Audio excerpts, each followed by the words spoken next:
Bonjour, voyons aujourd'hui une séquence particulière sur la résiliation judiciaire du contrat de travail qui fait un petit peu le pendant à une séquence précédente qui concernait la prise d'acte de la rupture du contrat de travail. Donc la résiliation judiciaire du contrat, qu'est-ce donc que cette nouvelle forme de rupture que je vous présente aussi et qui ressemble peut-être sur certains aspects à la prise d'acte de la rupture du contrat? Et d'ailleurs, c'est effectivement la question que se pose Rosa.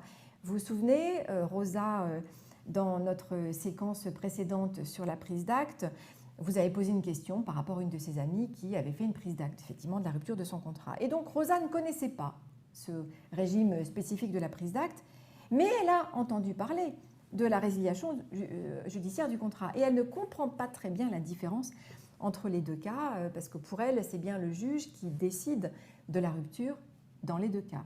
Qu'en pensez-vous? Rendez-vous à la fin de la séquence. Alors, voyons le principe de la résiliation judiciaire du contrat. Il peut y avoir résiliation judiciaire du contrat dès lors qu'il y a des manquements graves de l'employeur à ses obligations contractuelles. Et dans ce cas, le salarié peut demander au Conseil des prud'hommes la résiliation donc, de son contrat de travail, sachant que pendant la durée de la procédure, le salarié continue à travailler, le contrat de travail est maintenu. Si les juges acceptent de prononcer la résiliation, la rupture sera considérée comme un licenciement sans cause réelle et sérieuse, donc prononcé au tort de l'employeur. Qui peut demander la résiliation judiciaire au juge prud'homal?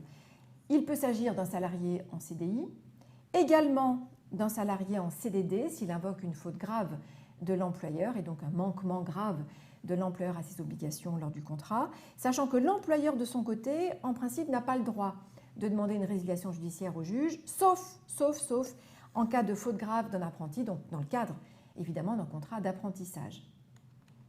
Quels sont les effets de la résiliation au tort de l'employeur? Parce que forcément, une fois qu'on aura demandé au juge la résiliation, le juge a donc deux options, vous l'avez compris. Soit il prononce la résiliation, c'est-à-dire qu'il admet qu'il y a des manquements graves de l'employeur à ses obligations et donc du coup, il va prononcer la résiliation, soit il n'est pas d'accord et il n'y aura pas de résiliation. Donc voyons ce qui se passe lorsqu'il y a résiliation judiciaire, donc forcément au tort de l'employeur. Par définition, ça ne peut être qu'au tort de l'employeur, puisqu'elle ne peut être prononcée qu'en cas de manquement grave de l'employeur. Donc cette résiliation va produire les effets d'un licenciement sans cause réelle et sérieuse. Qu'est-ce que ça veut dire? Ça veut dire que le salarié aura droit à l'indemnité de licenciement, de préavis, de congés payés et des dommages et intérêts pour licenciement abusif.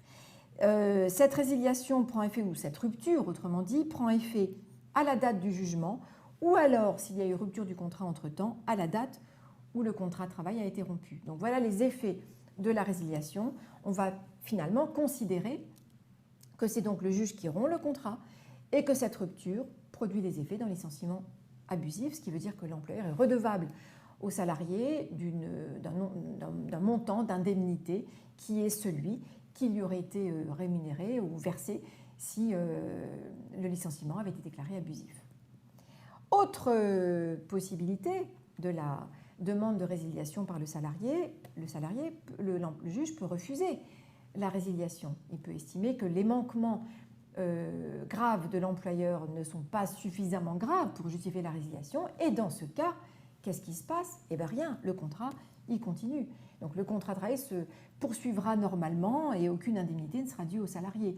Alors il est vrai que psychologiquement, ce n'est pas évident, la résiliation du contrat, parce que ce contentieux ou cette demande du salarié au juge de résiliation du contrat, ce n'est pas évident, parce que vous l'avez bien compris, le contrat se poursuit entre le moment où il fait la demande au juge et le moment où le juge prend sa décision. Donc le salarié est toujours sous contrat, il est toujours dans l'entreprise. Enfin, il peut être arrêté, mais il est toujours dans l'entreprise en tout cas. Et donc psychologiquement, vis-à-vis de ses relations avec l'employeur, ce n'est pas forcément facile à vivre. Et c'est grande partie de la différence avec la prise d'acte. Vous l'avez compris, la prise d'acte, c'est une rupture à l'initiative du salarié. Et c'est le juge qui va nous dire, le cas échéant, que la rupture produit les effets d'un licenciement abusif. Alors que la résiliation du contrat, c'est tout à fait autre chose. La résiliation, c'est le juge, c'est une rupture donc que le juge lui-même va prononcer. Et effectivement, elle va produire les effets d'un licenciement abusif. On peut donc tout à fait répondre à Rosa et à la difficulté de compréhension qu'elle a de ces deux techniques de rupture du contrat, la prise d'acte donc à l'initiative du salarié, mais qui est véritablement une rupture, et la résiliation judiciaire, qui est une rupture aussi, mais qui cette fois-ci est prononcée par le juge. Revenons plus précisément sur la réponse à apporter à Rosa. Donc bien sûr, prise d'acte et résiliation ne sont pas tout à fait la même chose, même si effectivement dans les deux cas, on va saisir le juge prud'homal. En cas de prise d'acte, le salarié ne travaille plus et la rupture du contrat est consommée. C'est le salarié donc, qui rompt effectivement le contrat et qui va saisir le juge pour que justement il y ait reconnaissance de faute de l'employeur. S'il est débouté, la rupture va produire les effets d'une démission. Bon. En cas de résiliation judiciaire, le salarié continue à travailler. Et s'il est débouté, la relation de travail se poursuit. Maintenant, il est vrai que dans les deux cas, et c'est ce qui est similaire, dans les deux cas, si le juge fait droit à la demande du salarié, dans les deux cas, la rupture produira les effets d'un licenciement abusif.